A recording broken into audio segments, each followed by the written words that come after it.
যে ব্যক্তি নিজের অপরাধ মানুষের কাছে বলে বেড়ায় তার ব্যাপারে হাদিসে কি বলা হয়েছে? এ, তার জন্য জান্নাত হারাম। বি, সে ক্ষমাপ্রাপ্ত হবে না। সি, কঠিন শাস্তির সম্মুখীন হবে। ডি, তার গুনাহ দ্বিগুণ হয়ে যাবে। ইন্টেলিজেন্ট প্যানেলের সহায়তা। ইন্টেলিজেন্ট প্যানেলের সহায়তা দেওয়া হোক। আমরা ক্লু হিসেবে যা দিচ্ছি সেটি হচ্ছে কোরআনে শিরকের গুনার ব্যাপারে যা বলা হয়েছে তার সাথে উত্তরের মিল রয়েছে। আশা করি ভাই বুঝতে পেরেছেন। জাযাকাল্লাহ খাইর। জি,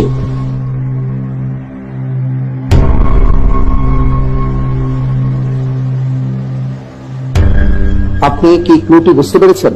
জি, জি, আমি অপশন হিসেবে বেছে নিচ্ছি অপশন বি, ক্ষমাপ্রাপ্ত হবে না। অপশন বি, ক্ষমাপ্রাপ্ত হবে না। জি, আমি কি এটা কি স্থির করে ফেলবো নাকি আপনার আর কোনো চিন্তা আছে? ইনশাআল্লাহ। নির্ধারণ করা হোক বি, সে ক্ষমাপ্রাপ্ত হবে না। লাইফ লাইন নিয়ে আপনি যে উত্তরটি দিয়েছেন আপনার উত্তরটি সঠিক উত্তর। আলহামদুলিল্লাহ।